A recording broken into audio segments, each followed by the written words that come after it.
Assalamualaikum warahmatullahi wabarakatuh. Innal hamdalillah nahmaduhu wa nasta'inuhu wa nastaghfiruh wa na'udzu billahi min shururi anfusina wa min sayyiati a'malina. May yahdihillahu fala mudilla lahu wa may yudlil fala hadiya lahu. Wa asyhadu an la ilaha illallah wahdahu la syarika lahu wa asyhadu anna Muhammadan abduhu wa rasuluh. Ya ayyuhalladzina amanu taqullaha haqqa tuqatih wa la tamutunna illa wa antum muslimun. Ya ayyuhan nasu taqu rabbakum alladzi khalaqakum min nafsin wahidah wa khalaqa minha zawjaha wa batha minhuma rijalan katsiran wa nisaa'a wattaqullaha alladzi tasaaluna bihi wal arham innallaha kana 'alaikum raqiba.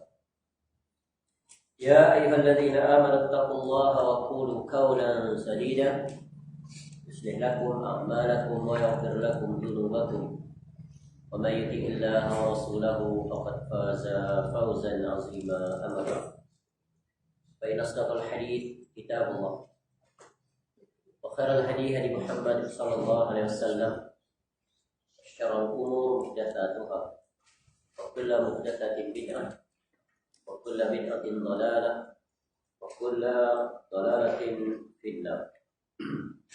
Allahumma inna nas'aluka ilman nafi'a.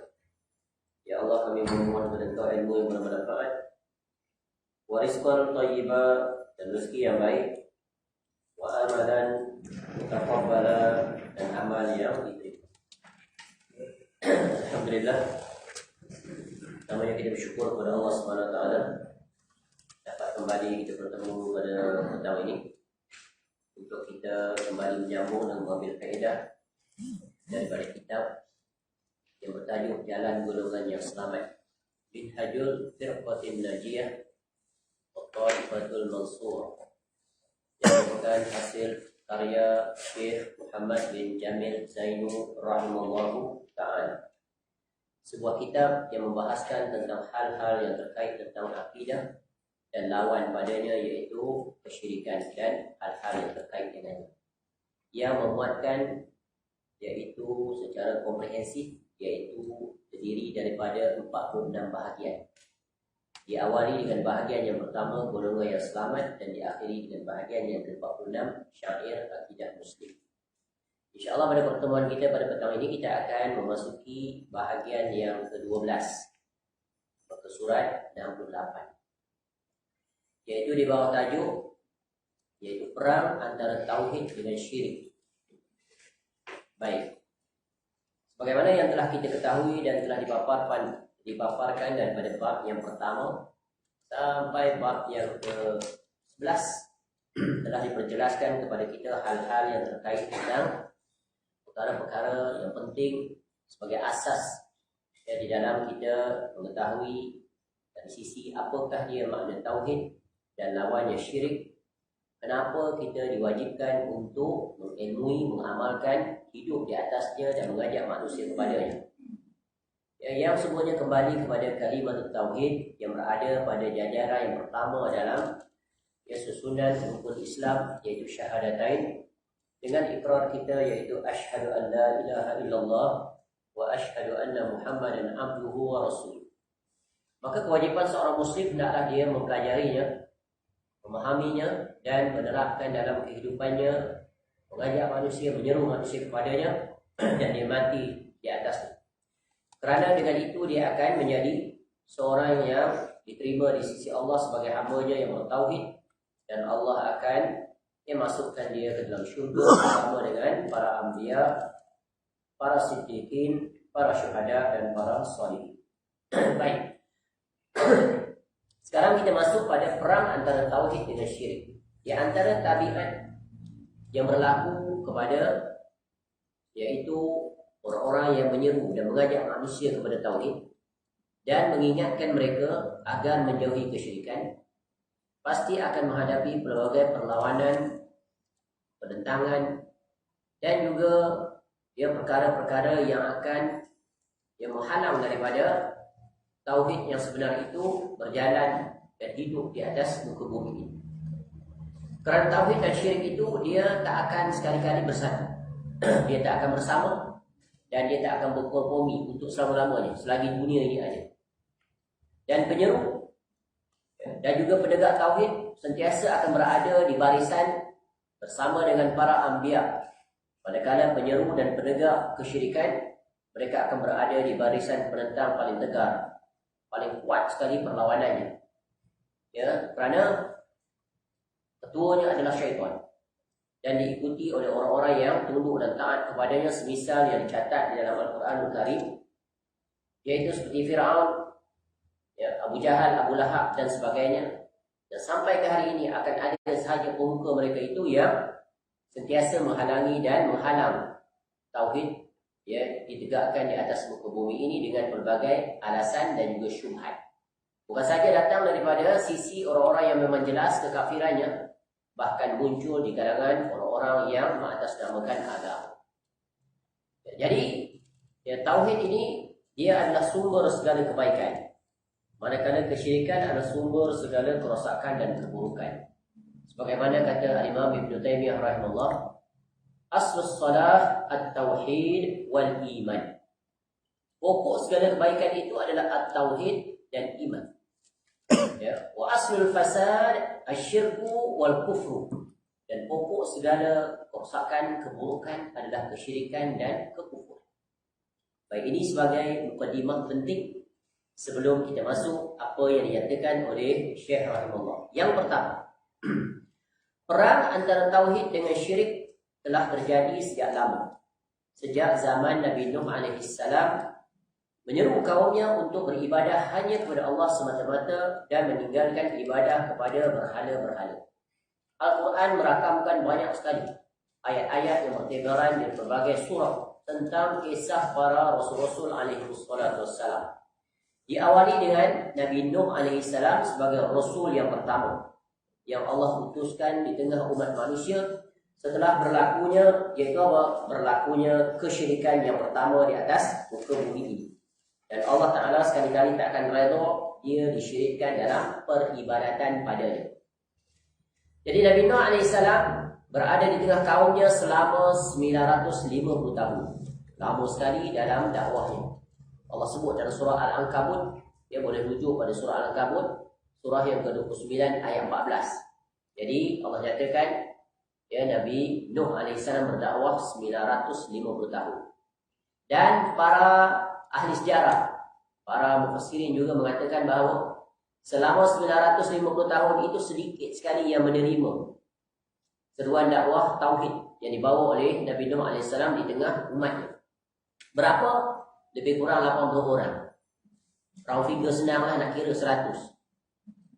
Cuba bagi 950 tahun dapat 100 orang. Round figure 1000 tahun senang. 1000 equal to 100. Senang sangat. Nak divide kan? Tak payah pakai calculator. Dia tak ada decimal point. Dapat berapa? Seorang. Dalam berapa lama? Seorang dapat berapa? 1000 equal to 100. Nah, dalam seorang dapat dalam berapa tahun? 100. Betul ke? 100. 100 bukan. 100 kali 10 tahun 100 ya. 1000 sama dengan 100. Maknanya dalam 10 tahun dapat seorang. Betul? Oh, 10 tahun baru dapat seorang kalau by average dah. Nak senang. Yang menunjukkan apa? Senang ke sulit berdakwah ni? Sangat sulit. Kemudian, yang kedua, pelajaran berguna. Dakwah tauhid ni, dia punya key performance indicator dia bukan bilangan. Kalau dikira bilangan, boleh dikatakan seluruh rasul gagal. Betul kan? Sebab tak cukup bilangan. Tak cukup bilangan. Jadi tak berjaya. Itu kalau neraca demokrasi. Ya, neraca majority. Tapi dakwah tak mengenal numbers. Dakwah ini mengenal sejauh mana kita ini menyampaikan dakwah. Adapun urusan bilangan adalah urusan Allah Ta'ala. Ingat method, ingat kaedah. Bukan bermakna Nabi Nuh AS gagal. Gagal ke Nabi Nuh AS? Tak. Berjaya kerana ya, tak pernah berputus asa siang dan malam mengingatkan manusia. Kerana Allah bekalkan setiap Rasul itu kesabaran tahap tertinggi dan kesyukuran juga tahap tertinggi. Ada orang ikut, tak ada orang ikut, tetap bersyukur. Ya, kita kalau ramai ikut, bersyukur. Tak ramai ikut, mula nak marah. Ya, kau tak nak ikut dakwah tu sudah, kau nak masuk neraka, padan dulu. Tu. Ya, tapi Rasul tidak seperti itu. Teladan kepada kita. Jadi beliau alaihissalam menyeru kaumnya kepada tauhid. Tetapi penerimaan mereka ya sungguh di luar harapan. Ya, di luar expectation.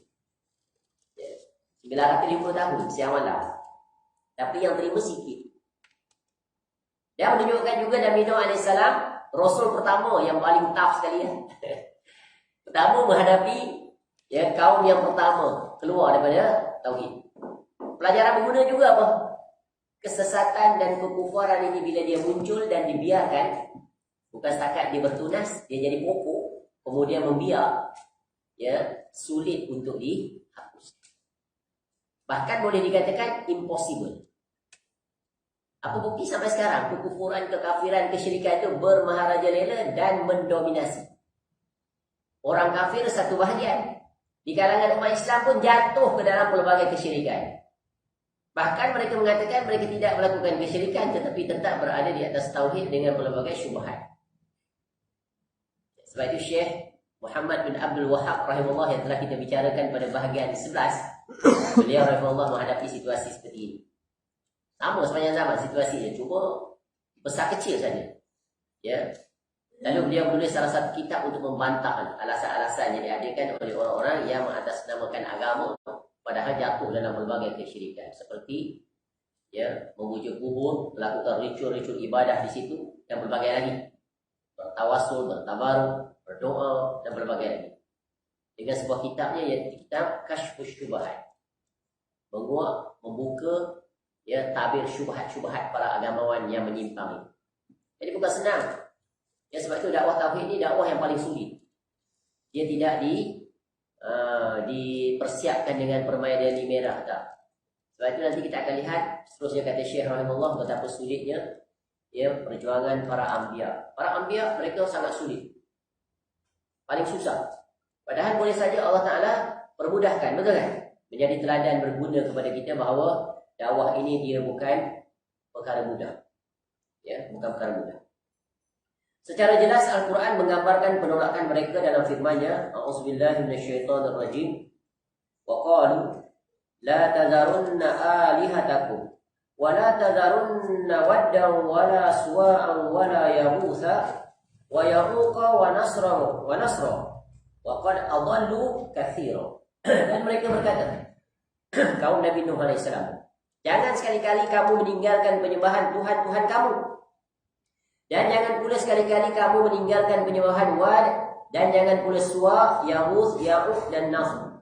Dan sesudahnya mereka telah menyesatkan ya, kebanyakan manusia. Surah Nuh, surah ayat 23 hingga 24. Jadi Allah menjelaskan dalam salah satu surah, iaitu surah Nuh, tentang bagaimana reaksi, tindak balas, respon kaum Nabi Nuh AS. Padahal ya, setiap Rasul yang diutuskan di tengah umat ini, mereka adalah orang yang paling terbaik. Pribadi yang memang tidak ada celah, walaupun sebesar zarah, untuk mereka lakukan character assassination. There is no chance at all. Semua tertutup. Tak macam kita. Kita banyaklah orang boleh korek sejarah masa silam. Sekarang je jadi ustaz. Dulu entah. Ya gelap, sisi gelap banyak. Betul kan? Sekarang lah datang kuliah, alim. Dulu kuliah pun tak pernah kenal. Nampak? Tapi Rasul tak ada.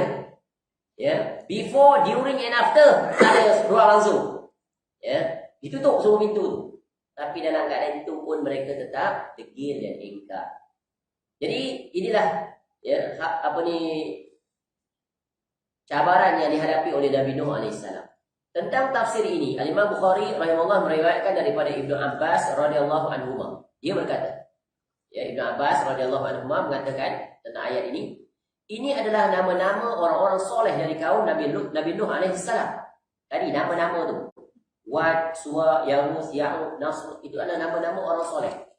orang alim, ahli ilmu, ahli ibadah, para pemuka, agamawan, teladan, contoh.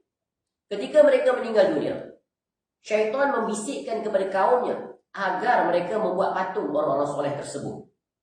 Tapi ada lagi sebelum tu dia buat gambar dulu.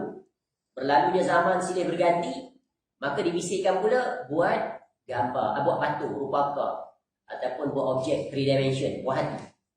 Boleh tengok, boleh letak, boleh pegang. Gambar tak? 2 dimension aja. Ya. Tu.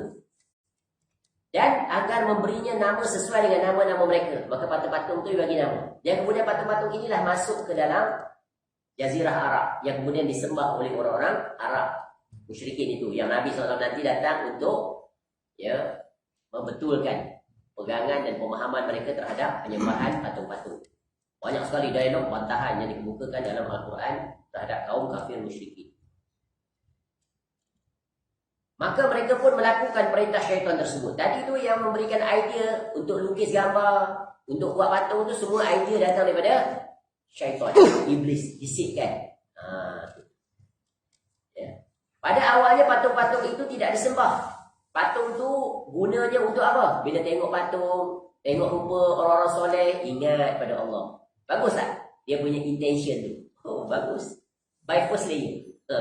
Dia ada nanti multiple layer tu dia nak attack di situ.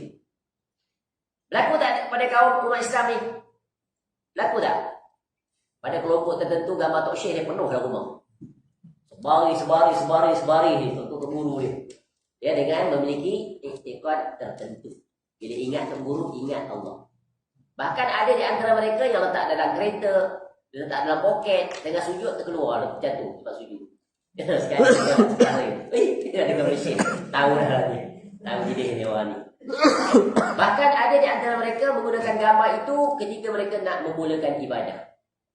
Terutamanya tarikat-tarikat. Nak bersulit, salah satu dia punya SOP adalah membayangkan gambar atau wajah guru-guru mereka yang dipanggil Rabitah guru, supaya guru itu dapat menghilangkan was-was daripada gangguan syaitan. Padahal dah syaitan was-was dah ni. Ya. Tengok guru ingat pada Allah, lupa pada syaitan. Tu. Ya, didatangkan, diusulkan, munculkan wajah guru. Atau orang-orang yang semisal. Tu. Itu praktik tarikat. Seperti tarikat Naqsyabandi dan sebagainya. Bahkan dalam salah satu buku maksurat yang ditulis oleh Hasan Al-Banna rahimahullah, ada doa di hujungnya, doa Rabitah, menghadirkan gambar kawan-kawan orang soleh dan sebagainya. Kerana Hasan Al-Banna rahimahullah itu adalah orang pendiri tarikat juga dalam Ikhwan Muslimin. Apa tarikat ni? Tarikat Hasafiyah. Kemudian diubah jadi tarikat yang tak diberi nama tarikat, tapi di nama wazifah dia zikir al-maksurat. Setiap kali pertemuan sesama mereka selepas maghrib atau lepas subuh, ada doa di hujungnya adalah doa Rabitah. Sebab itu dalam Ikhwan Muslimin, ketua atasnya dipanggil mursyid. Mursyid itu gelaran yang ambil daripada aliran tarikat-tarikat. Jadi dia cuma gabungkan tarikat, salafi dan berbagai lagi dia gabung nak jadi satu. Tapi tak akan berjaya sebab manhajnya bercampur bau. Ini manhaj penting. Baik, kembali. Faham ke sistem? Tak faham tak apa Yang penting jangan salah faham. Baik. Jadi itu bagi kalau tak faham boleh cari maklumat-maklumat itu. Baik. Jadi syaitan ini sangat bijak, sangat licik, sangat halus. Asal tujuan baik. Sebab itu agama kita tak pegang pada kaedah satu ni. Niat baik, asal bagus. No. Baik atau bagus itu nanti dulu. Ada ukuran. Dia punya reference dia. Nak kena refer dengan mana? Acid test dia. Niat baik mesti datang daripada syariat, bukan daripada sini. Bukan daripada sini. Bukan daripada akal. Akal sama sekali tak dapat untuk menetapkan sesuatu itu baik atau buruk. Melainkan agama lah yang datang menetapkan baik atau buruk. Betul kan? Kalau ikut akal, makan babi, bagus apa? Apa tak bagus? Cuma kita sebab nampak jijik tu, sebab dah doktrin agama kita masuk. Kata babi tu haram.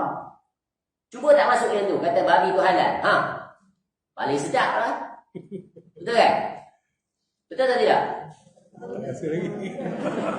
Dia angkatlah ni. Bukan semua rasa. Tak perlu rasa harap kan.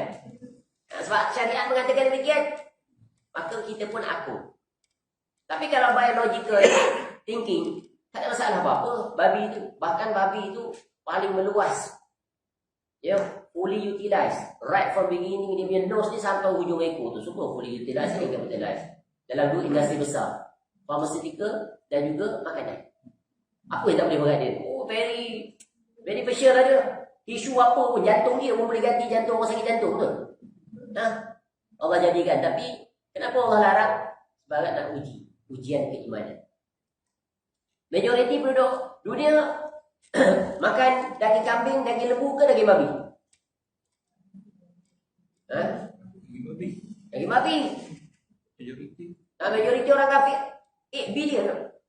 8 billion. 6 billion out of 8 billion total population approximate. 6 billion orang kafir.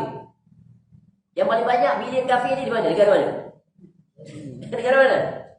China dan India, betul kan? China berapa billion? Nearly 2 billion saja dekat saya. Betul? 1 billion, 2 billion. Tak pernah kira. Tak suruh kira. Tengok dalam web je. World total population 2022. 23 belum lagi lah. Tengok. Yang paling maju manusia datang ke bumi ni, yang paling inovatif siapa? Sekarang, orang Islam ke orang kafir? Yang makan babi tu. Iya kan? Tengok China tu, apa solution? Problem of our daily life, semua dia kat dia. Betul kan? Very highly creative. Creative sungguh. Tu. Kalau sebab babi tu mendatangkan keburukan, tentu dia tak boleh fikir macam tu kan? Tentu jam mana sana sini. Tentu kita yang makan yang halal yang paling kreatif and ahead of them. Tapi tak berlaku sebalik. Sebab kita ini diukur bukan di situ. Diukur dengan kebersihan jiwa tauhid. Bila umat Islam bersih tauhid, bersih jiwanya, maka they are very highly creative. The sky is not the limit. Banyak hasil inovasi sepanjang umat Islam menguasai dunia selama 14 abad. Orang kafir baru saja. Ratus tahun saja, betul kan? Penjajah Inggris tu. Ya. Penjajah dunia meninggalkan negara kita. Tak lama, baru lagi. Tapi Allah terbalik. Bila kita tinggalkan Islam, Allah hinakan kita. Orang kafir tinggalkan agama, Allah muliakan mereka. Sebab agama mereka itu banyak bertentangan dengan logik. Baik. Yang kedua, selanjutnya datanglah para rasul sesudah Nabi Nuh AS. Mereka menyeru kaumnya agar beribadah hanya kepada Allah semata-mata. Dan agar meninggalkan apa yang mereka sembah selain Allah. Sebab mereka tidak berhak untuk disembah. Renungkanlah ayat-ayat suci Al-Quran yang menceritakan tentang keadaan mereka. Wa ila adin akhahum huda. Qala ya qaum u'budullaha ma lakum min ilahin ghairu afala tattaqun. Dan kami telah mengutus kepada kaum Ad, iaitu saudara mereka, Hud alaihissalam. Sesudah Nabi Nuh alaihissalam, Allah hancurkan seluruhnya yang kafir itu. Jadi anak keturunan manusia dunia ni adalah daripada keturunan Nabi Nuh alaihissalam. Ya. Yang duduk atas kapal itulah lahir yang seluruh penduduk dunia sampai ke hari ini. Kemudian berlaku pula kesyirikan, berlaku pula kekafiran, kafir kerana tak menjadikan Allah sebagai Rabb yang diibadahi. Ambil pula patung-patung berhala dan sebagainya. Berlaku pada umat siapa sesudah itu?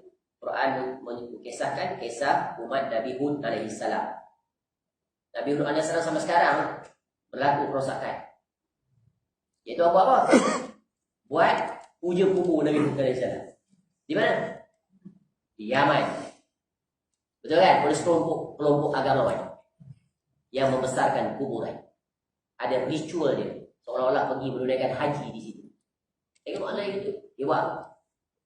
Ya, ini semuanya penyimpangan atas agama. Bagaimana dia memastikan kubur itu kubur Nabi Hud alaihissalam? Berdasarkan mimpi. Mimpi boleh jadi dalil. Ya. Padahal seluruh kubur-kubur para anbiya tak dapat dipastikan.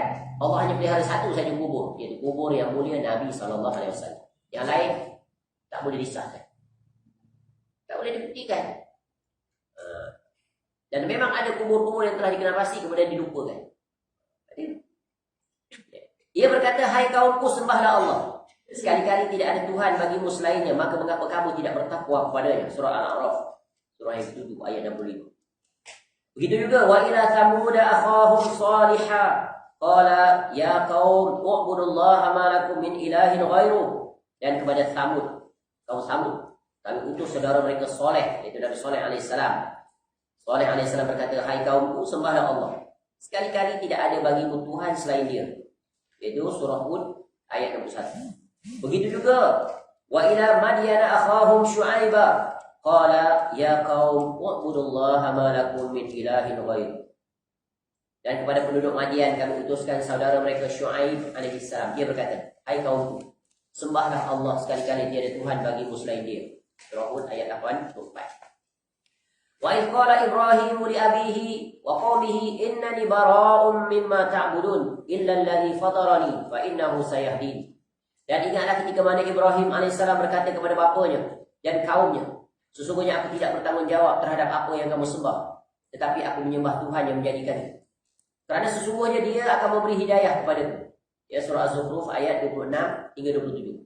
Terhadap dakwah para nabi tersebut alaihi wassalatu wassalam, kaum musyrikin meresponnya, memberikan tindak balas atau reaksi dengan apa? Penerimaan? Tak, dengan penentangan dan pengingkaran. Bukan hanya penentangan dan pengingkaran, bahkan berani mencabar Allah Ta'ala yang mengutuskan mereka itu, ya, terhadap apa yang mereka bawa, dan memerangi para rasul dengan segala kemampuan yang mereka miliki.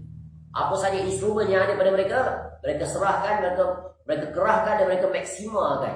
Dan itulah dia perkara yang berlaku di sepanjang sejarah sampai hari ini.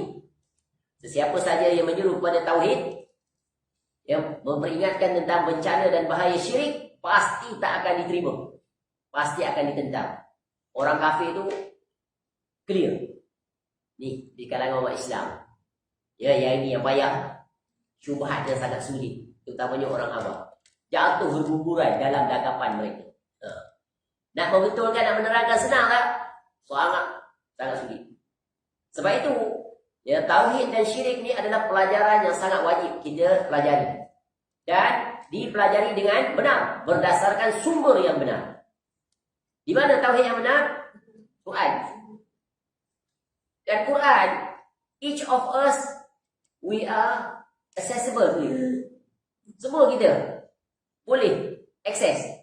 Betul kan? Sebab tu agama ni jangan swastakan kepada para agamawan. Serahkan urusan agama kepada para agamawan. Tak. Agamawan itu hanya sebagai guide. Kita ni, the ultimate yang final decision ni, kita yang buat. Decision we make, action we take, fully the consequences we are fully responsible for it. Betul kan? Bukan di dunia ni, nanti di negeri akhirat. Itu penting. Sebab tu kita kena kerahkan seluruh upaya kita dari segi cara pemikiran, cara bersikap dan cara bertindak, mesti kita kerahkan. Mesti kita bersungguh dan, ya, berkorban untuk membaca, untuk memahami. Ibaratnya scratch our head, read with understanding. Baca Quran, faham, lihat tafsir. Ya, bukan hanya spend our effort, our energy, tapi juga RM1. Cuba kita buat analogi begini. Dalam urusan dunia, demi untuk menikmati sesuatu nikmat, hanya sekadar untuk memenuhi hawa nafsu, kita sanggup berhabis, ya, RM1 yang tak terhitung banyak. Betul kan? Sanggup. Tapi untuk urusan agama yang tak memerlukan banyak pun RM1 kita tak sanggup. Apa contoh? Nak beli kitab pun gerku. Tengok kuliah maghrib. Kadang beli kitab pagi. Kadang nak beli kitab tunggu sponsor. Surau sponsor. La ilaha illallah. Kasut tu sponsor tak tuan? Tu yang datang masjid surau. Ada orang sponsor tak kan? Sanggup beli. Kadang sandal dia lagi mahal dari kitab ni. Memang lebih mahal dah. Kitab RM50 Katalah RM30. Sandal RM1. Lain pakai sifat Jepun dia tayar itu dia sebelah lagi mahal ni. Tu akal tak mana. Tapi memang gitu manusia sanggup RM1,000, RM100,000 tak? Demi untuk meraih nikmat dunia. Tapi untuk akhirat, beli kitab malas. Bukan malas, beli kitab kedekut. Baca kitab malas. Almari kitab kat rumah macam tu lah prestasi sejak duduk di rumah tu sampai sekarang. Banyak tu lah kitab ni. Macam mana nak masuk syurga? Pegang buku, tengok. Pegang, tengok. Pegang, tengok. Tanya tu kedai, berapa ni? 50. Tak ni. Tak jadi beli. Boleh diskaun tak? Boleh diskaun. Boleh lah 10%. Oh, dah sikitnya. Tak tadi. Keluar begitu. Pergi pasar raya dia minta diskaun tak? Pergi pasar raya, dia bawa troli. Ambil buah apple, buah anggur, bagai-bagai. Penuh lah. Bagi kad, this is my card. My card tu. Tengok seram sekali, 500 senyum. Betul lah pasal kereta. Harga syurga semurah itu. Jadi kena ingat dia. Sebab tu umat Islam dulu hebat, mulia. Mereka tak berkira dalam urusan akhirat. Mereka tahu itu adalah pelaburan mereka. Ya, hasil yang mereka dapat tak terhitung. Unlimited in returns. ROI dia tu unlimited. Dunia ROI dia limited. And yet silap-silap habis pula apa yang dia dapat. Betul kan? Bila salah cara berfikir jadi begitu. Ya. Umat Islam. Betul kan balik? So we have to recalibrate the way we think. Betul kan? Para Rasul cuba lihat. Ya, jadi pelajaran berguna daripada statement yang disebut oleh Syekh Rahimahullah, kesesatan. Ya. Berlaku, kekafiran ini berlaku menerusi pintu satu, niat baik. Nak buat ibadah, niat baik. Yang kedua, iaitu ya, memposisikan orang soleh di tempat yang melampaui batas. Tu. Ya. Dua ni. Niat baik, kemudian ya, memposisikan orang soleh di tempat yang tak sepatutnya sehingga berada pada posisi yang menyamai Allah Ta'ala. Yang ketiga, bahayanya bila orang-orang alim ya, tiada di dalam satu-satu kelompok masyarakat. Di bila Syaitan berjaya, bila orang jahil ya, memunculkan diri, para agamawan mati, Allah angkat. Sebab tu ilmu ini diangkat ya, dengan dimatikan para ulama. Jadi sementara ada ulama yang benar mengajak pada tauhid, belajarlah dengan mereka. Bila mereka tak ada, datanglah para juhala, orang jahil, mengatakan ini adalah tauhid, padahal syirik. Itu bahaya. Jadi jalan keselamatan kita di zaman sekarang adalah kita mesti dekat dengan Quran. Baca Quran dengan pemahaman. Tengok surah Al-Kafirun itu. Itu garis pemisah di antara orang kafir dan orang Islam, betul kan? Bukan hanya dari sisi peribadatan, dari segi cara hidup. Ya, the way we live pun Allah ajar. Dan betapa banyak manusia terjatuh dalam tasyabuh dengan orang kafir. Betul kan? Itu sambut 31. Oh, sebelah. Malam tadi aku 31. Satu kan? Dia ambang tahun baru. Betapa banyak orang wish Happy New Year. May this year is better than the previous year. Macam-macam lah duit orang Islam. Dan dia anggap itu biasa. Bagus, gembira je. Belum lagi main bercun bagai-bagai. Nampak? Kemudian dia buat pula penyamaran. Dia buat version agama. Dia tukar. Sambut juga. Saya waktu maghrib solat. Lepas bagi salam, tuan-tuan, Yasin mana Yasin? Waktu imam kata Yasin mana Yasin? Dia edarkan. Jadi buat ucapan. Alhamdulillah kita telah memasuki akan memasuki di Amram 1 Januari. Ya, kita akan sambut tahun Masihi. Sebut Masihi. Dia tak faham konotasi Masihi itu apa. Ya. Dan kita bersyukur bagai-bagai. Sebagai tanda syukur, kita akan baca surah Yasin, dihadiahkan kepada arwah-arwah sekian-sekian. Nampak? Kemudian diiringi dengan doa untuk tahun baru. Ya Rabbi. Ini kejahilan, ini bahaya kejahilan. Dan pula dimotori, dipioneer pula oleh para agamawan. Dia tukar version tu jadi agama. Nampak? Dia jatuh pada dua kesalahan besar. Satu, yang pertama, tasyabuh orang kafir. Tahun Masihi itu satu tu ada kaitan dengan agama. Satu Masihi. 1 Januari ada kaitan dengan agama tak? Baca sejarah ada tak ni? Ni kata dia.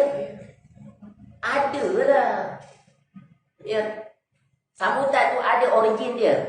Dia punya asal dia ada. Tuhan-Tuhan, dewa-dewa tu kat atas. Raja orang Rom kan, orang kepercayaan macam-macam lah, Zeus apa benda. Orang Islam dilarang. Apatah lagi dia ada kaitan dengan agama, lagilah dilarang, takut terjatuh ke dalam tu. Sebab apa? Kita accept, kita endorse, kita approve, kemudian kita redha. Macam kita wish Christmas lah. Kita redha. Orang Kristian kata Nabi Isa AS itu adalah anak Tuhan. Tuhan satu daripada 3, Trinity. Nampak tak konotasinya di situ? Itu yang pertama. Tasyabuh, ikut. Ya. Tahun hijrah pun para sahabat tak sambung. Awal dan akhir. Apa dah lagi tahun masih. Tengok Nabi SAW. Ketika sampai ke bumi Madinah, Nabi SAW lihat orang-orang Arab Jahiliyah. Mereka sambut hari raya. Lalu kata Nabi SAW, kita ganti hari raya mereka itu dengan 2 hari raya. Idul Fitri dan Idul Adha. Sebab Nabi SAW tak mau sama dengan orang-orang kafir musyrik. Ketika mana Nabi SAW tengok orang Yahudi berpuasa pada hari Ashura. Lalu kata Nabi SAW, kita berpuasa sehari dan selepas. Nak beza. Ketika Nabi SAW melihat orang-orang Majusi tidak berjanggut, Nabi SAW kata, selisihi mereka. Kita simpan janggut. Ketika bukan hanya dengan orang, dengan ritual-ritual agama, dengan binatang pun Nabi SAW suruh kita bezakan. Ketika kita sujud dalam solat, dilarang sujud seperti anjing. Nampak? Dilarang simpan buku panjang. Macam predator yang menangkap mangsa guna kuku. Nampak? Bahkan dilarang juga menyerupai syaitan. Dalam bab makan minum. Tak boleh makan dan minum tangan kiri. Inna syaitan ya'kulu bishiman wa yashrabu bishiman. Kanan. Kita pula buat right. Left-handed with driving. Ya. Ikut. Kanan. Nak sisi orang kafir. Begitu detail. Tengok ketika para sahabat Nabi SAW di zaman Amirul Mukminin Umar radhiyallahu anhu. Ada satu isu. Dari segi management, pentadbiran negara. Surat-surat tiada tahun. Ada tarikh, ada bulan. Ni tarikh 1 hari bulan Jamadil, hari ni 9 Jamadil akhir. Tapi tahun tak ada. Sebab dulu orang-orang Arab, dia refer tahun sebenarnya peristiwa-peristiwa tertentu. Tahun gajah. Lalu, para sahabat bermesyuarat nak pilih tahun apa kita ni. Padahal boleh saja. Ya, umat Islam ketika itu pilih kalender yang dah sedia ada. Already available. No need for you. Nak menyusahkan diri, nak reka pula kalender. Kalender Masihi ada. Kalender Parsi ada. Kalender Cina ada. Kalender India ada. Boleh pilih which one you want to choose. Tapi para sahabat tak pilih 4 ni. Sebab nak elakkan tasyabuh dengan orang kafir. Maka Allah ilhamkan mereka bersepakat untuk mengambil kalender Hijriah. Sebenarnya hijrahnya Nabi SAW. Jadi kalender umat Islam ni kalender yang paling muda di atas muka bumi. Betul kan? Apa tujuan? Tu nak differentiate, jangan sama dengan orang kafir. Tapi kita kenapa sekarang guna kalender Masihi? Kenapa? Tahu tak sebab apa? Pernah tanya tak? Tak pernah tanya. Saya yang tanya, betul kan? Sebab kita telah mewarisi kalender penjajah. Penjajah yang menjajah kita. Bila dia pergi dan pula penjajah sekarang menguasai dunia, orang-orang kafir, betul kan? Orang kafir barat, itu kalender dia Kristian. Jadi kita pun terpaksa lah pakai. Tapi kalau negara-negara Arab pakai kalender pun. Kalender hijrah tu ke kalender ni? Kalender hijrah. Sebab mereka memang asal daripada situ dan mereka pula tak dijajah oleh Inggeris. Adalah yang jajah Perancis, Itali tu, tapi tetap jaga kalender. Kita sampai kita lupa kalender hijrah. Hari ni berapa bulan? Zaman dia dah berapa ni?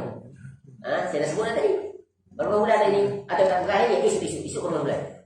Kalender hijrah. Fail. Nampak tu? Betapa berjayanya. Itulah dia Ghazwatul Fiqh. Serangan pemikiran. Kita tiada izah langsung. Tak ada langsung rasa bangga dengan kalender kita. Padahal kalender kita tu Allah tetapkan tarikh-tarikh ibadah. Sekarang kita guna kalender Masihi untuk keluar zakat. Padahal kena guna kalender hijrah tu sebab dia by moon, by kalender tu. Betul kan? Diukur, Quran sebut bulan-bulan haram dan sebagainya. Nampak tak?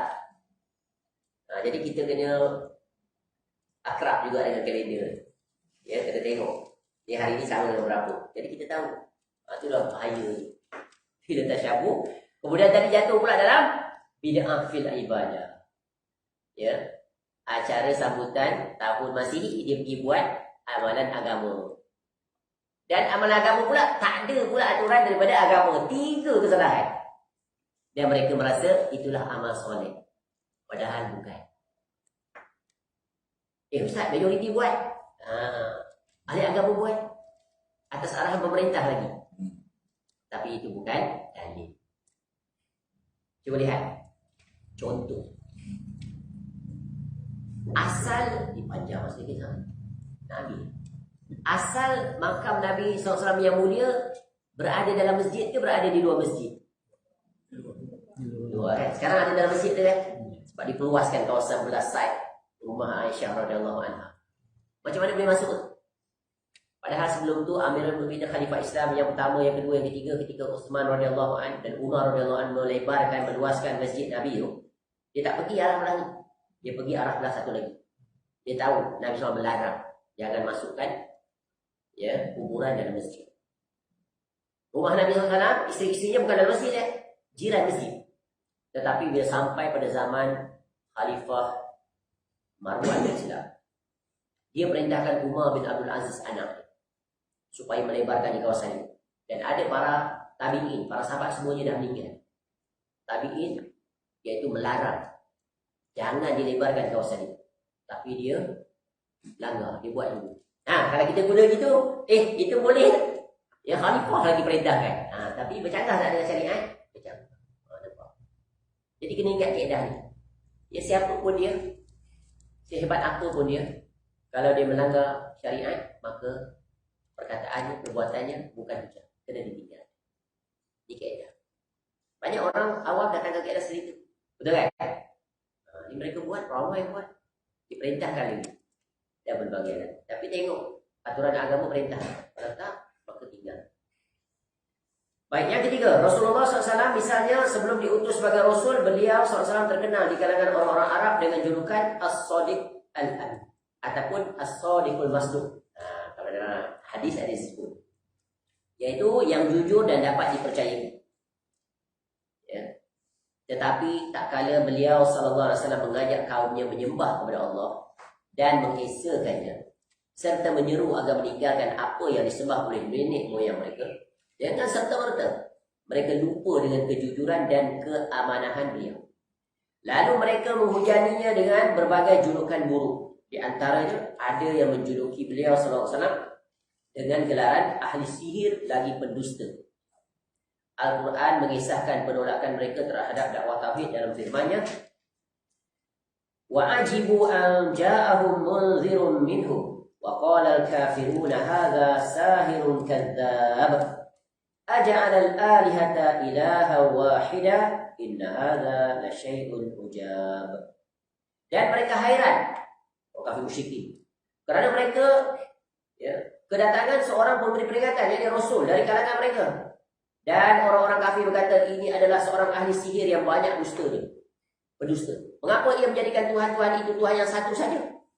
Sesungguhnya ini benar-benar satu hal yang sangat menghairankan. Ya, surah Sad ayat 4 hingga 5. Kemudian kadzalika ma atal ladzina min qablihim min rasulin illa qalu sahirun aw majnun atawasaw bih bal hum qaumun taghun. Demikianlah, tidak ada seorang rasul pun yang datang kepada orang-orang yang sebelum mereka mengatakan ia adalah seorang tukang sihir atau orang gila. Apakah mereka saling berpesan tentang apa yang dikatakan itu? Sebenarnya mereka adalah kaum yang melampaui batas. Surah Az-Zariyat ayat 52 hingga 53. Demikianlah sikap segenap Rasul alaihi wassalatu wassalam dalam dakwahnya kepada tauhid. Dan demikian pula lah sikap kaumnya yang pendusta lagi mengada-ngada. Jadi inilah realiti. Orang yang terbaik pun begitu penentangan yang dihadapi, diberi gelaran yang berbagai-bagai. Apatah lagi orang yang lebih rendah. Betul kan? Apatah lagi di zaman sekarang. Jadi perkara normal, sunatullah dalam berdakwah ni. Ya, kita never expect pujian. Ya, dan laluan yang mudah untuk menyampaikan dakwah kebenaran. Apatah lagi yang mendominasi itu adalah penentang. Jadi dakwah kebenaran ini sifat dia yang paling utama pasti akan mendapat penentangan. Dan pasti akan diberikan dengan berbagai gelaran dan tuduhan. Tuduhan-tuduhan yang mereka cipta. Ya, dengan berbagai syubhat yang mereka kemukakan. Sehingga orang-orang awam jatuh kepadanya. Ya, Nabi SAW sebaik orang. Dan memang sangat dikenali orang-orang kafir musyrikin itu. Bukan hanya orang kafir musyrikin kenal. Ahli kitab pun kenal. Menunggu sampai Yahudi itu sanggup berhijrah daripada bumi Syam, area kat Palestin sekarang tu. Dulu mereka duduk situ banyakkannya. Rasul kan diutus Bani Israel di situ banyak. Nabi Musa AS pun pergi situ dan sebagainya. Mereka datang ke bumi Madinah. Apa kena-mengena Yahudi pergi duduk kat bumi Madinah? Kawasan bukan laluan utama, tak maju. Betul kan? Bukan Madinah, bukan maju pun dia. Bangsa Arab duduk situ, domek-domek semua. Badui apa bagai. Ya, tapi Yahudi pergi ke situ sebab apa? Dalam kitab dia menyatakan akan ada rasul yang akan berhijrah ke bumi Madinah. Tunggu boleh. Tapi bila datang rasul tak boleh buat. Oh, not from our group. Arabs. We are Jews. Padahal ada beradik. Satu datuk. Abul Anbiya, Nabi Ibrahim AS. Betul kan? Dia penyakit hasad yang sangat membinasakan. Rasa superior. Rasa diri dia darah hebat. Darah keturunan bagus. Tu Allah larang berbangga dengan nasab. Aku keturunan raja, keturunan orang kaya, keturunan ahlul bait, keturunan tok guru, tok syekh. No. Timbangan di sisi Allah tak Allah. Bukan diukur paras, kedudukan, pangkat, jawatan, gelaran, education level. No. Tak Allah. Tapi deraja dia tak ditimbang, tak diukur. Tanpa disedari tu kan. Banyak orang melihat seseorang by physical appearance, apa yang dia ada. Ini kena diperbetulkan, persepsi. Ya, padahal Rasul ini sudah diketahui, sudah ditunggu. Bahkan dalam kitab-kitab dunia, agama dunia ada disebut sebagaimana yang telah dibuktikan oleh para sarjana Islam, kan? Tapi bila datang dah jelas tak mau juga. Sebab apa? Melawan hawa nafsu mereka. Melawan iaitu apa yang mereka perbuat. Ya, amalan warisan nenek moyang. Jadi against masyarakat, ya, dia norms, ya, dia tradition, dia belief. Jadi mencabar status quo mereka itu. Dan yang paling mereka takut apa? Hilang pengaruh, hilang kekuasaan. Padahal Rasul datang bukan nak merebut kekuasaan. Betul kan? Semua Rasul-Rasul alaihi wasallam datang bukan untuk merebut kerusi pemerintahan. No. Hak ni masalah kamu tu. Ya, tapi Allah berikan kepada mereka bila telah terpenuhi syarat kepada Nabi SAW. Tapi orang sekarang menggunakan agama untuk merebut kerusi kekuasaan. Ya, jatuh dalam demokrasi. Apa makna demokrasi? Apa makna demokrasi? Demo nak kerusi. Sering. Betul tak? Guna agama untuk politik. Bukan politik itu diagamakan. Tapi agama itu dipolitik. Faham? Macamlah zikir bersama-sama dan sama-sama berzikir. Different. Jadi kalau kita ada ilmu, kita boleh tapis. Kita tahu ini. Ya, kebatilan seruan mereka itu. Siang malam cuma untuk merebut kerusi. Bila dapat kerusi, hilang semua slogan selama ini. Tetapi dakwah tauhid mengajak manusia kepada Allah. Dia mengajak manusia kepada berjalan di atas sunnah Rasulullah SAW. Tidak mengajak pada dia. Tidak mengajak pada geng dia, kelompok dia, aliran dia, siapa pun dia. No. Membesarkan Allah dan Rasul. Ya. Sebab itu salah seorang ulama zaman kita pernah dituduh. Dia Allah besar. Cukup. Lalu dituduh, difitnah. Ya, dia berkeinginan untuk mendapatkan kursi presiden. Lalu datanglah mata-mata datang kepada dia. Ya, nak tangkap. Buang itulah kisah. Lalu dia kata, ya, satu, ini adalah kedustaan yang sangat nyata. Dia kata, kerusi kekuasaan itu tidak ada satu nilai pun berbanding dengan kerusi yang duduk ketika menyampaikan kuliah. Dia tak ada keinginan langsung. Duduk kuliah di atas kerusi ni lebih mulia daripada kerusi. Tak ada nilai langsung kerusi itu mungkin. Nampak? Maka balik itu. Mana fitnah. Betul kan? Jadi orang sekarang menggunakan agama untuk kerusi pemerintahan. Tapi agama sebenarnya bukan itu. Agama adalah mengajak manusia kepada Allah. Adapun urusan pemerintahan Allah akan beri kepada mereka bila layak. Dan memang pun ada larangan kan. Nabi SAW larang meminta jawatan. Ya, sebab orang yang minta jawatan itu terkadang mereka itu dan kebanyakannya tak layak. Dan itu terbukti. In reality. Ceramah di surau masjid boleh lah. Bagi jawatan tengok apa yang boleh buat. Bukan bidang dia. Bercakap dengan berbuat sama lah. Tak sama. Baik. Yang keempat.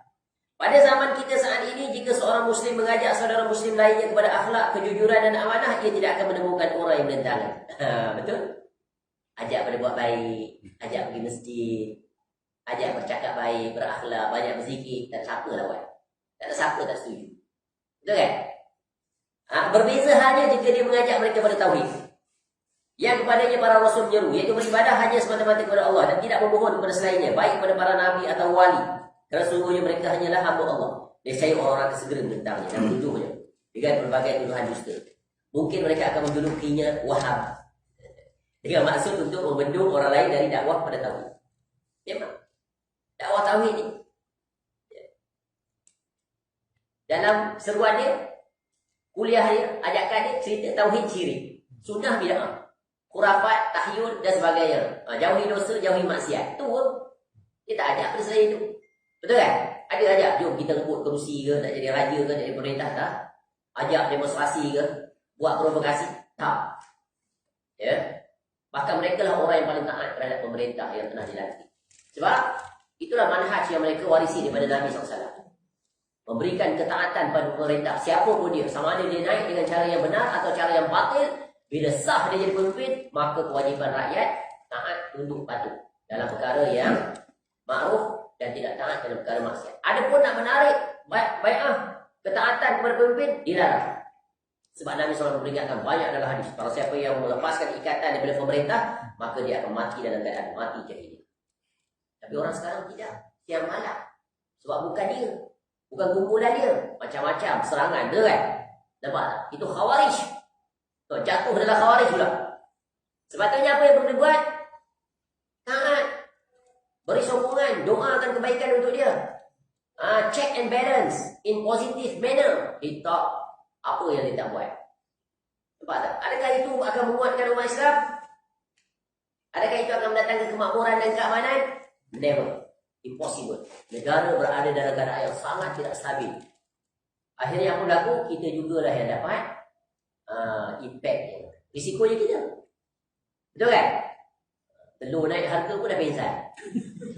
Belum lagi ayam tak ada di pasaran. Tu musibah, orang datang musibah. Nampak tak? Sebab apa musibah datang? Tak ada dalam kamus ekonomi sini. Musibah ni datang disebabkan oleh ekonomi, tak? Oh, ekonomi tu dia solusinya sekian-sekian, tak? Kalau dia tak ada dalam kepala pakar ekonomi kapitalis, cara berfikir dunia, dia tak ada dalam idea dia nak solve the problem tu mana? Musibah tu datang sebab kau ada dosa-dosa dan maksiat yang kau lakukan. Tu agama. Sebab tu Allah turun macam-macam tu, haywire. Betul kan? Haywire. Tak tentu arah. Macam mana nak solve the problem? Import. Sama ke? Apa nak buat? Tu ajak manusia kembali kepada Allah. Sebab yang mendatangkan rezeki, yang mendatangkan musibah siapa? Allah Ta'ala. Sebab apa? Sebab dosa, maksiat. Kamu langgar perintah Allah. Ya. Maka solution dia apa? Ekonomi ni. Solution dia apa? Istighfar dan bertaubat. Itulah perkataan Nabi Nuh AS, perkataan Nabi Hud AS dan Nabi SAW. Rezeki tu Allah turun bila datangnya keberkatan. Allah sebutkan rumus dalam Quran, walau anna ahlal qura amanu wattaqau la fatahna alaihim barakatin minas sama'i wal ardh. Dan seterusnya. Sekiranya penduduk satu karya, penduduk kota ke kampung ke negara beriman dan bertakwa kepada Allah, Allah akan turunkan keberkahan daripada langit dan bumi. Tapi mereka yang mengingkari, mereka mendustakan perkara itu. Jadi dia terabur-abur cari metodologi. Memang betul, tapi itu bukan the sole solution semua ini. The root cause of the problem adalah dari kita. Sebab apa Allah turun musibah? Kita, betul kan? Quran sebut banyak, tapi pakar-pakar ekonomi ni kononnya dia tak menulis pada root cause itu. Dia menulis pada root cause sebab musabab manusia. Tak akan dapat solve the problem totally. Bahkan haywire lagi ada. Ini dia. Bila kita faham Quran, kita akan tahu. Sebab itu tengok dia ni, macam mana berinteraksi dengan pemimpin yang zalim. Be patient, bersabar. Kita buat kerja kita, pemerintah buat kerja dia. Doakan kebaikan tu dia, agar dia diberi hidayah. Senang tak dia nak melakukan kerja dia? Senang kan? Kalau tidak, kita ni jadi gangguan dia. Siang malam dia attack dia, apa dia nak buat? Pasal bulletproof lah. Ya, kau boleh fikir macam mana nak counter dan sebagainya. Faham tuan-tuan Berbeza halnya jika ia mengatakan sudah. Jika sang dai 6.5 yang penting. Jika sang dai yakni pendakwah mengetengahkan ayat yang di dalamnya terdapat ajakan kepada tauhid, mereka tak segan-segan menuduh dengan mengatakan ini ayat Wahabi. Manakala sang dai membawakan hadis, "Idza sa'alta fas'alillah wa idza sta'anta fasta'in billah Jika kamu minta, mintalah pada Allah. Dan jika kamu mohon pertolongan, maka mohonlah pertolongan pada Allah. Maka dengan serta-merta sebagian mereka akan mengatakan itu hadis Wahabi. Betul. Kalau kita larang ni, jangan minta pada wali-wali, orang mati. Wahabi ni. Wahabi tak percaya pada orang soleh. Dia benci pada para ahli bait. Tengok sekarang dulu gitu kan. Benci pada para habib keturunan Nabi SAW. Dia tuduh gitu. Padahal kita tak benci pada ahli bait. Yang kita benci itu perbuatan dia yang menyimpang daripada Nabi SAW. Itu. Patutnya dia sebagai ahli bait, dia ikut 100% ajaran keturunan itu Nabi SAW tu kan. Tapi dia menyimpang. Patutnya dia tu bagi contoh. Tuan-tuan kena ingat, para habaib ni ada yang berjalan di atas sunnah. Habaib di atas muka bumi ni ada 4. Habaib. Satu habib sunnah. Dia jalan di atas sunnah Nabi SAW. Satu habib sufi yang menyimpang tu, kuburi. Satu habib syiah. Satu habib yang keluar daripada bab. Jadi ingat, bukan satu je. Habib-habib yang berjalan di atas aturan sunnah ni banyak dekat Madinah, Mekah tu banyak. Jadi profesor di universiti lagi Madinah bagai-bagai. Tapi tak letak habib dia. Betapa jaga dia, tawaduknya dia. Tak letak gelaran habib ke Said ke, tapi bila kita duduk kita bersembang, baru kita tahu dia keturunan Nabi SAW. Jalan ikut aturan Nabi SAW. Nampak? Masyarakat lah, cuba tengok. Latar belakang masyarakat, Universiti Madinah, Syekh Berkurok bagai-bagai. Ada di situ. Profesor-profesor doktor. Alim-alim. Jangan ingat habib tu saja Ahlul Bait. Tak. Kita nak tengok Ahlul Bait mana yang kita nak ikut. Yang ikut Nabi SAW. Itu kita kena ikut. Ini buat perayaan, buat ibadah di kubur Nabi Hud alaihi salam. Ada rutin dia, ada SOP dia. Ya, macam hari raya tu. Padahal Nabi SAW melaknat Yahudi dan Nasara. Kenapa? Kerana menjadikan kuburan para Nabi mereka sebagai tempat ibadah ataupun tempat perayaan. Tu Nabi SAW wakil wasiat 2-3 hari nak wafat. Ada strong reminder. Benda akan berlaku. Kalau tidak Nabi SAW tak peringatkan, pada penting besar ni. Kekhawatiran Nabi SAW yang amat sangat. Berlaku tak? Berlaku. Tapi berlaku tetap ada orang datang memberi peringatan. Cuma persoalannya kita nak ikut jalan mana. Jalan Nabi SAW ke jalan orang yang terjatuh ke dalam perkara yang dilarang. Itu. Bila seorang solat dengan meletakkan tangan di atas dada atau menggerakkan jari telunjuknya ketika tasyahud, sebagaimana yang dilakukan oleh Rasulullah SAW, maka sebagai orang yang mengatakan bahawa orang itu Wahabi. Kata Wahabi telah menjadi simbol bagi setiap orang yang mengesahkan Allah, yang hanya menyembah Tuhan yang satu dan mengikuti sunnah Nabi-Nya. Sesungguhnya Wahabi adalah nisbah kepada Al-Wahhab, nama Allah, iaitu yang Maha Pemberi. Dia adalah salah satu dari nama-nama Allah yang paling baik. Berarti dialah yang memberikan kepadanya tauhid, yang merupakan nikmat Allah yang paling besar bagi orang-orang yang mengesahkan Allah. Sekarang dibuat kriteria macam mana nak scan Wahabi bagi kuliah. Atau nak tengok by physical appearance. Ciri dia pertama kalau penceramah dia, kalau dia awal kuliah, innal hamdalillah nahmaduhu wa nasta'inuhu wa nastaghfiruh wa wafa'ina asrafal hadis, kita pula tu sah. Tu Wahabi. Tengok buruk punya ucapan mereka. Padahal itu mukadimahnya Nabi SAW. Sekarang dia nak tembak siapa sebenarnya? Dia tertembak siapa? Ya. Ada seorang penceramah tu kata, apa takbir macam nak terbang. Lepas tu letak kat sini dada. Macam atromit lah, takbir macam atromit. Bayangkan sampai sanggup. Ada hadis Nabi takbir begini. Di sini yang ada sahih. Dan di sini. Yang dia takbir itu datang dari mana? Ni. Inna slap dia. Datang mana? Ya. Dan masalah letak di dada itu luas. Luas. Ya, boleh letak di pusat, boleh melepaskan, boleh lepas begitu pun, boleh letak di dada. Sebab hadis-hadisnya, tarafnya, semuanya adalah, kalau ikut ulama hadis, mereka menyebutkan tiada riwayat yang sahih. Jadi dalam bab tu luas. Sebab tu para ulama mazhab datang. Oh ini, kalau mazhab Hanafi dia letak bawah pusat gitu kan, dia turun. Maliki dia lepas. Mazhab Syafi'i letak di atas pusat. Atas batas. Kalau Hambali atas sedikit. Kemudian ada orang yang letak dia dari sini. Sini lah, bukan sini. Itu memang isteri lah. Tak ada sini. Yang tadi adalah hadis tu, tak kata apa pula. Sini. Pun ada. Tak kat sini. Orang tarikat. Kenapa ni hati nak jaga? Tak. Hati nak jaga. Hadis dia. Bukan hadis yang tak salah. Apa lagi kriteria nak tahu, nak detect, nak scan orang Wahabi. Lepas solat tak zikir. Dia kata tak zikir. Lepas solat zikir perlahan. Lepas solat tak baca doa. Tentang kita kalau faham sunnah ni tuan, we are very, kita rasa sangat puas hati, sangat rasa nikmat dalam beribadah. Tengok orang-orang yang berjalan di atas sunnah Nabi SAW, dia tahu di mana penempatan doa. Dalam solat tu tempat paling mustajab doa. Di dua posisi, di sujud dan pada tasyahud. Orang-orang ni yang tak ikut sunnah Nabi, dia dua daripada solat dia banyak doa. Setelah berzikir doa panjang kan. Kenapa dia tak letak doa tu di dua tempat tadi? Padahal Nabi SAW perintahkan di situ. Iza tasyahada ahadukum falyasta'id billah min arba'. Bila kamu sampai pada hujung tasyahud, innaka hamidum majid, maka kamu baca doa ni.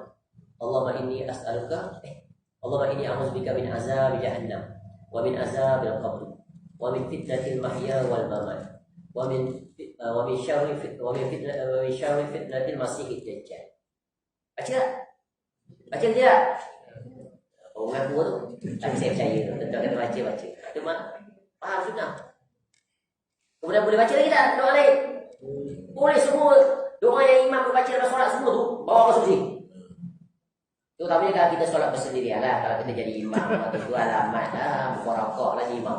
Hal itu baru. Sebab masyarakat tak faham sunnah. Tapi kalau kita solat bersendirian, ya, solat sunat ke, kita panjang lah baca waktu tu. Allah rabbana atina fid dunya hasanah ke, Rabbi ja'alni muqimas shalah ke, Allahumma hasibni hisaban yasira ke, ya muqallibal qulub tsabbit qalbi, bagai-bagai apa yang kita minta situ. Kemudian lepas tu kalau kita berdoa lagi, it's okay. Nampak tak? Itulah sunnah. Extra 4 minit 3 minit boleh. Kalau baca teks ni tak boleh, dia tak rasa tak jumpa. Sambal kat mana dah? 5 Para dai kepada tauhid hendaknya bersabar. Jadi kok kuliah ni hendaklah bersabar. Be patient with you. And also in return must be patient with you also. Tengok video lagi kena patient. Tak ada lajak lah pula. Tak apa ni maghrib lah basi hari ni kan. Nak bersabar dan meneladani Rasulullah SAW yang datang kepadanya Allah berfirman. Yang kepadanya Allah berfirman, wasbir ala ma yaqulun wahjurhum hajran jamila. Dan bersabarlah terhadap apa yang mereka ucapkan dan jauhilah mereka dengan cara yang baik. Ya, surah Al-Muzammil ayat 10. Fasbir li hukmi rabbika wa la tuti' minhum athiman aw kafura. Maka bersabarlah kamu untuk melaksanakan ketetapan Rabb. Janganlah kamu ikuti orang yang berdosa dan orang kafir di antara mereka. Surah Al-Insan ayat 24. Jadi sabar adalah kunci kejayaan. Kehidupan di dunia dan juga kehidupan di negeri akhirat. Kehidupan di dunia dalam menjalani takdir Allah Ta'ala, menghadapi takdir Allah Ta'ala dengan kesabaran, menghadapi perintah Allah dalam berbuat dengan kesabaran, menghadapi perintah agar meninggalkan larangan dengan kesabaran, dan juga berdakwah dengan kesabaran, maka itulah kunci kebahagiaan yang hakiki. Barang siapa yang meraih kesabaran di sisi ini, sungguh itu lebih baik daripada dunia dan seisinya. Senang tak nak jadi orang yang bersabar? Senang ke susah? Susah. Apatah lagi orang yang ada penyakit baran. Baran ni. Kalau Ina kata baran, R dia jadi baran. Hot temper bahasa Arab ni. Sebab tu Nabi SAW wasiat apa? Sabar kan, jangan marah, la taqab, banyak kali. Yang keenam, setiap orang Islam hendaknya menerima dakwah pada tauhid dan menyintai dai-nya. Cinta orang-orang yang mengajak pada tauhid. Duduk dengan mereka, ikut majlis mereka, dengar kata mereka, ambil faedah daripada mereka. Siapa pun ya, orang Malaysia ke, orang Indonesia ke, orang Thailand ke, orang Arab ke, bila dia mengajak kepada tauhid, jauhi kesyirikan, ajak pada sunnah, tinggalkan bid'ah, be with them. Because they are following Rasulullah SAW teaching. Kerana sesungguhnya tauhid adalah dakwah para Rasul secara keseluruhan. Alaihi wassalatu wassalam. Juga dakwah Rasul kita, Muhammad SAW. Maka barang siapa menyintai Rasul SAW, nescaya dia akan menyintai dakwah pada tauhid. Dan barang siapa membenci dakwah tauhid, maka berarti dia telah membenci Rasulullah SAW. Ini bahaya ni statement ni. Kalau kita tak suka orang mengajak tauhid, mengingatkan tentang kesyirikan, maka kita sebenarnya membenci Nabi SAW. Tu. Ya, jadi kesimpulannya adalah dalam bab ini, yaitu kesyirikan, tauhid akan sentiasa berganti, akan sentiasa berlawanan. Jadi berpihaklah pada tauhid. Jangan sekali-kali berpihak pada siapa? Dan biarlah orang beri gelaran apa pun, label apa pun. Ya lawan mainstream lah, ya lawan para agamawan lah. Kita bukan lawan para agamawan. Kita lawan iaitu kebatilan daripada siapa pun dia. Baik, ini adalah ya penjelasan Syekh Rahimahullah pada bahagian yang ke-12, perang antara tauhid dan syirik. Perang tu maknanya dalam bentuk apa ni? Dalam bentuk hujah. Ya sikap dan tindakan. InsyaAllah Panjang umur masuk bahagian 13. Hukum hanya milik Allah semata-mata. Ini pak hukum lah. Ya, hukum. Agama ni datang dengan 3 perkara. Agama kita. Ajaran, aturan dan hukum. Ya, ajaran, aturan dan hukum. Diatur cara hidup kita ni. Komplit. Mudah-mudahan kita dapat berjalan di atas 3 perkara itu. Wallahu a'lam. Mudah-mudahan bermanfaat.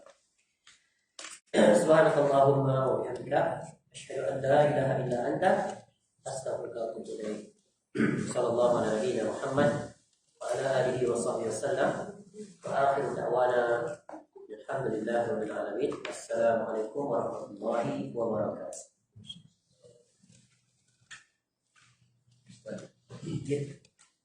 Jadi kalau kita pasal sunnah-sunnah kemudian berantakan Wahabi dan sebagainya, adakah itu termasuk dalam syirik sebagai dia sebagai syahadat Allah dan kita tengok dari sisi dua sisi.